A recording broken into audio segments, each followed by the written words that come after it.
Hello everyone, welcome back in মিষ্টি ব্রেয়াস another mini blog. আশা করছি তোমরা সবাই খুব ভালো আছো আর আমরাও খুব ভালো আছি। আজকে ফ্রাইডে, সকাল থেকে মিনি ব্লগটা শুরু করলাম।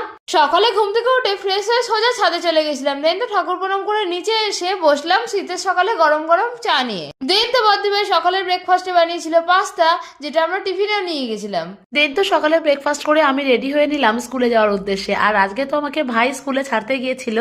আর এদিকে তো আমি ব্রেকফাস্ট করে কলেজের উদ্দেশ্যে রওনা দিয়ে দিয়েছিলাম। আর আজ ছিল আমার 4th এক্সাম। স্কুল ছুটি হওয়ার পর তো বাড়ি এসে সবাই মিলে একসাথে লাঞ্চটা কমপ্লিট করে নিলাম।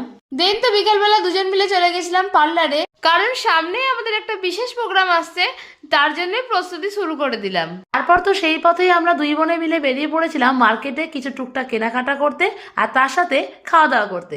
দেন তো আমরা এখান থেকে কিনেছিলাম রোল আর একটা মাসিমণির জন্য প্যাক করে নিয়ে এসেছিলাম। বাড়ি এসে তো মাসিমণির জন্য আনা রোলটা মাসিমণিকে দিয়ে দিলাম। আর আজ তো মার্কেট থেকে বেশ কিছু কেনাকাটা করেছিলাম, তার মধ্যে তো ছিল স্টেশনারি আইটেমস আর কিছু কসমেটিক্স আইটেম। আজকের মতো এইটুকুই, দেখা হবে পরে কোনো মিনি ব্লগে। Thanks for watching, bye bye.